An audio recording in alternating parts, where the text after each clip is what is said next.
គ្រប់ជីវិតមនុស្សស្រីត្រូវតែខ្លាយជាម្ដាយគេ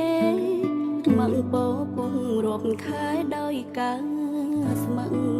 ចិត្តមិនមែនព្រមទួនីទីតែជាក្តីស្រឡាញ់ពិតប្រល់កំណើតជីវិតបីបាច់ថែកូ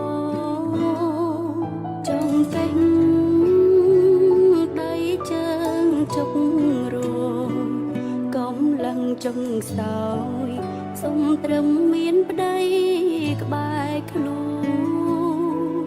ហ៊ានឆ្លងអ៊ំសាំងព្រោះកូនសាច់ញាតិបងប្អូន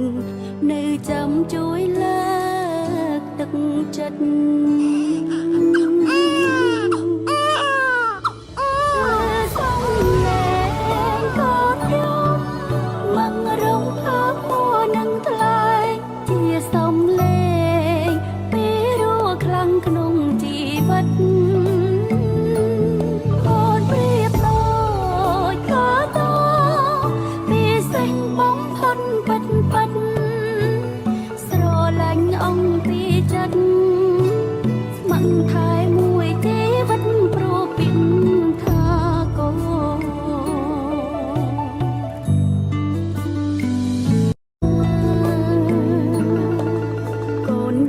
កូនល្អប៉ា